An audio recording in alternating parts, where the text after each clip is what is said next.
As a parent, one of our long-term goals is to see our children become self-sufficient. I personally had the goal of trying to achieve this before my children reached high school. That way they had some time to test out their fancy adult skills before fully embarking on adulthood outside of my home. How do we bridge the gap between toddler and responsible young adult? Well, it's not an overnight process, but we are going to talk about some tactics to get you there. I'm Jacqueline. This is homeschoolhangout.xyz. I am a veteran homeschooler who is here to help you homeschool with confidence and calmness and raise your children to be happy, successful adults. If this is something you're interested in, do me a favor, thumbs up, like, subscribe, comment, follow me on social media, join my Facebook group, buy me a coffee, links are below, yada, yada, yada, yada. Now, I will have to say, when I say successful adult, I don't necessarily mean money. I just mean successful. So one of the big ways that this happens is by them becoming self-sufficient. And one of the ways they become self-sufficient is by learning chores. Yes. I started teaching my children chores very young because I'm lazy. My husband started even more when I was traveling. I'd come home and the children would have an entirely new chore that they had been working on while I was gone. And I've been asked repeatedly, how do you teach your children chores? So here are some steps that you can take that will help you in teaching your children chores. Start with identify some age-appropriate chores, and it's never too early. It's never too early. I say start by selecting 3 chores or responsibilities. Those can be different things, meaning responsibilities I look at as things that you take care of for yourself. Now, when I say 3, it can be 1 depending on the age, depending on what's going on. It doesn't need to be 3. There's no magic. But these tasks all need to be manageable and contribute to the overall well-being of the family, and that includes your child. They can be anything that's age appropriate, no matter how small, even if we're talking about 3 or 4-year-olds folding washcloths or brushing their teeth by themselves. Those all are things you can do with preschoolers, and they do help the family out overall. Okay? So you might want to implement a reward system. Now, those rewards can be different based on you, your family, your child, whatever it is. It doesn't have to be monetary. I like money, don't get me wrong, but we did not really pay for anything like this. It could be a special trip, a privilege, a trip to the movies, something they've been wanting. And when I say special privilege, I don't necessarily mean like, oh, you got to do this big thing. But in our house, there were certain privileges that came with the fact you could handle your responsibilities. So maybe it's 20 minutes of video game time or whatever, however you guys do it. That in our house, only big kids got to do certain things like that. If you couldn't clean up after yourself, like take your plate to the counter, you couldn't help cook, different things like that. So it can be anything that motivates your child, okay? So you've got an age-appropriate chore. Let's say it's folding their own clothes, okay? You choose a reward that they'll find motivating. So if after a week you are consistently folding your clothes, or frankly, I start with putting them away first, where I fold them. You're consistently doing it after a week. You decide what that number is. Do they need to do it for a week? Do they need to do, I'm looking at something. It says decide on the number of required activities. So, and what exactly does that look like? Do they need to fold their clothes for a week without being asked? Do they need to just automatically fold their clothes and put them away? Whatever that is, decide how long that has to be, and what the reward will be. So let's say we had room time forever, but let's say they get to get up a half hour earlier and come out a half hour earlier from reading time and play on the computer, 3 days a week, because you do laundry 3 days a week, let's just say. Whatever that is, lay it out. You have to prove to me that you can do it before I give you the reward. And for me, I wasn't even just one of those, when you're learning how to do it, I don't just say, oh, you folded clothes today, now you get it. No. We have to have a pattern of behavior. Now, figure out what kind of visual aids you might need for that.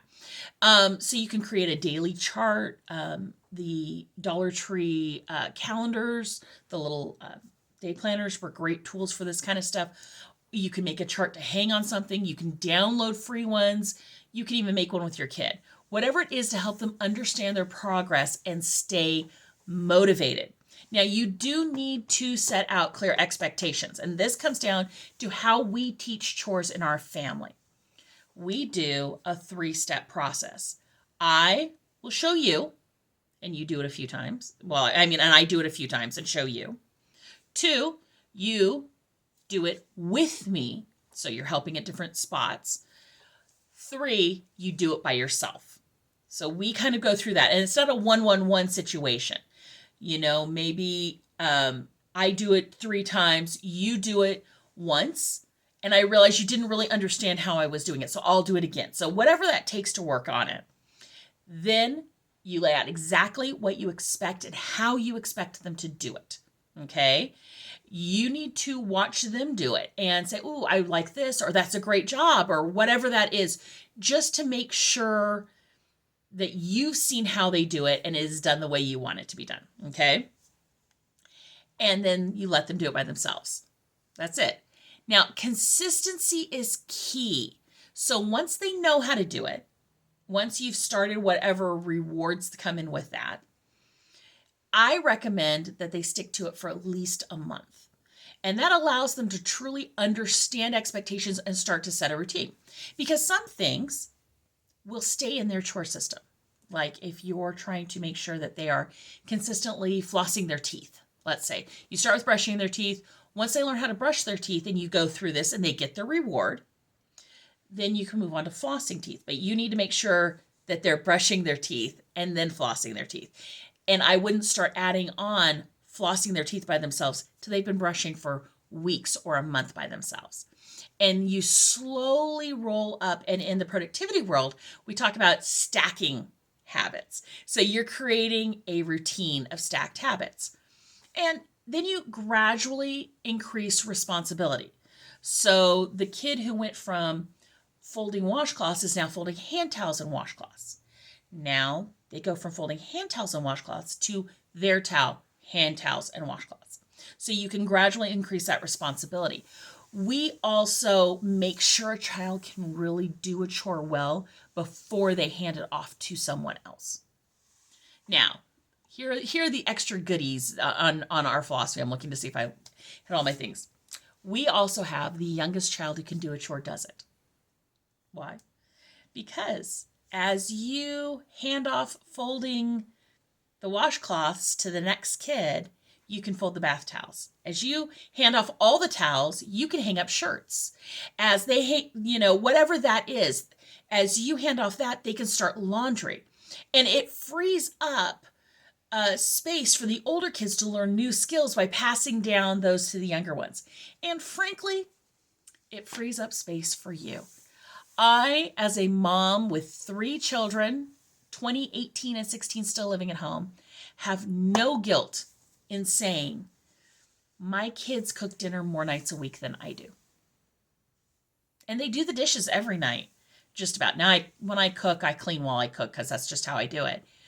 But yeah, that's okay. I've talked to moms go, I would feel so guilty if my kids made dinner 3 nights a week. Why? If they lived on their own, they'd be making dinner every night a week. Don't have guilt. Oh, they help with the laundry? They help wash your clothes? I wiped their butts. What's your point? Don't have any guilt about this because you are setting up your children to be successful adults when they move out. Now, I've only had one kid move out, but even him, he says he went to boot camp and he's like, Mom, these people can't figure out how to wash their own clothing. So don't have any guilt over the fact that it means you don't have to do these things. You have plenty to do. I promise. Don't have an issue with that. But this is the steps we've used to get to having such self-sufficient, really self-sufficient children. And I mean, we've done everything from they help with their own planner. And if my 16-year-old wants to work an extra day, she figures out who's going to take her and who's going to pick her up because she's not driving yet. Whatever that is, that just grows and grows and grows until they are self-sufficient. And sometimes they're even there when you need them. And it's great. It is Great. You got this. I promise you've got this. I'll talk to you guys later. Bye.